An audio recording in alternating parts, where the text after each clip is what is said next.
5 fausses croyances sur le champagne, voyons ça dans cette vidéo. Bienvenue sur La Lumière du Vin, la chaîne où on y parle de gastronomie et d'œnologie. Commençons par la première fausse croyance, les bulles du champagne sont artificielles. C'est totalement faux.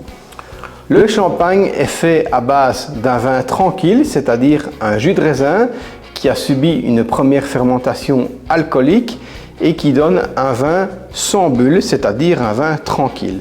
Ce vin tranquille, nous allons le mettre dans la bouteille et y ajouter une liqueur de fermentation. Au contact avec les levures, la liqueur va fermenter et produire ainsi le dioxyde de carbone, créant ainsi la bulle dans la bouteille. C'est ce qu'on appelle la prise de mousse. Deuxième fausse croyance, il faut servir les champagnes frappés, voire glacés. Attention, si vous servez votre champagne trop froid, vous allez figer les arômes et empêcher ainsi leur développement.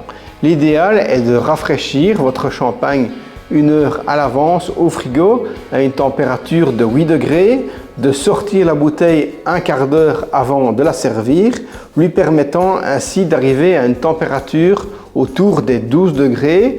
On peut même monter jusqu'à 14 degrés pour les champagnes dits millésimés qui vont demander à ressentir plutôt le gras et des arômes sur le beurré, voire des arômes empyromatiques de noisettes, de pain grillé, etc. Mais pour cela, c'est plutôt des champagnes qui vont être millésimés. Troisième fausse croyance, le champagne n'est pas fait pour vieillir. Sachez tout d'abord que pour avoir l'appellation champagne, le propriétaire doit faire vieillir les bouteilles à un minimum de 15 mois chez lui dans sa cave avant de pouvoir les mettre sur le marché. Généralement, les champagnes non millésimés sont faits pour être dégustés dans les 3 à maximum 5 ans. Mais attention, les champagnes dits millésimés, les champagnes qui sont issus d'une seule année de récolte, vont eux demander un vieillissement beaucoup plus long. On peut aller jusqu'à 10 ans pour ainsi développer un peu plus les arômes sur les notes beurrées, de noix, empyromatiques, voire de pain grillé.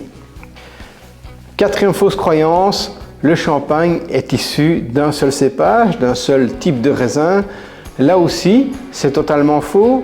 On peut y assembler les 3 plus connus qui sont le chardonnay, le pinot noir, le pinot meunier. Mais on peut également utiliser du pinot blanc, du pinot gris, de l'arbane et du petit meunier.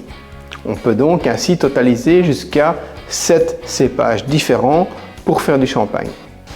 Cinquième fausse croyance, toutes les bulles sont des champagnes. Là, de nouveau, c'est faux. Comme je vous le disais, pour avoir l'appellation champagne, il faut que la prise de mousse soit faite en bouteille. Et quand cette méthode est pratiquée en dehors de la Champagne, on l'appelle méthode traditionnelle, mais certainement pas méthode champenoise. Vous avez également d'autres méthodes qui permettent d'ajouter des bulles sans cette prise de mousse de manière artificielle. Mais à ce moment-là, on ne peut pas les appeler champagne, ni méthode traditionnelle. Voilà, j'espère que cette vidéo vous a plu. Je vous laisse suivre les liens en description si vous souhaitez en savoir plus. Je vous dis merci beaucoup, santé à tous et à bientôt.